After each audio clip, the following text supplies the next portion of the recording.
Hello' বন্ধু বান্ধৱীসকল, কি খবৰ? আশা কৰোঁ আপোনালোক সকলোৱে ভালে আছে। মই আজি দুপৰীয়া বৰ গৰম পৰিছে, তো আপোনালোকে চাই সকলোৱে ডাইনিং টেবুলত খাই। আজি মই ক'ত বহি খাইছোঁ চাগে আপোনালোকে দেখিছে। মই আজি মাটিত বহি খাবলৈ লৈছোঁ, কিয়নো ডাইনিঙত বৰ গৰম লাগে আৰু খানাটো হ'ল মোৰ আজি একদম চিম্পুল। তো মই দুপৰীয়াৰ আজি আহাৰটোত কি খাবলৈ লৈছোঁ তাকে অকণমান আপোনাৰ লগত শ্বেয়াৰ কৰিলোঁ, কিয় আপোনালোক সকলোৱে চাগে ভাত খালে।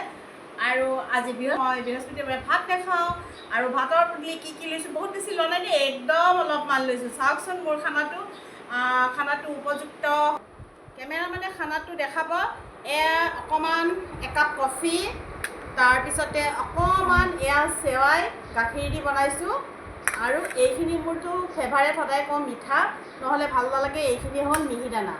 আৰু এইখিনি খাই উঠাৰ পিছত কিয়নো গেছ হোৱাৰ চান্স থাকিব খালী পেটত, তো তাৰ কাৰণে অকণমান লৈছোঁ ফ্ৰুইটছ। আৰু ফ্ৰুইটছত আছে কেইটামান আলমণ্ড, অকণমান তিয়হ, তৰমুজ লৈছোঁ। আৰু তৰমুজৰ কালাৰটো বহুত ধুনীয়া, দেখিছেনে? তো মই এতিয়া খাওঁ আৰু মোৰ খানাটো কেনেকুৱা লাগিছে আপোনালোকে কমেণ্ট কৰি নিশ্চয় জনাব। আৰু আপোনালোকেও এনেকুৱা ফাষ্টিঙত থাকিলে এনেকুৱা খাব, শৰীৰটো ভালে থাকিব। Bye bye.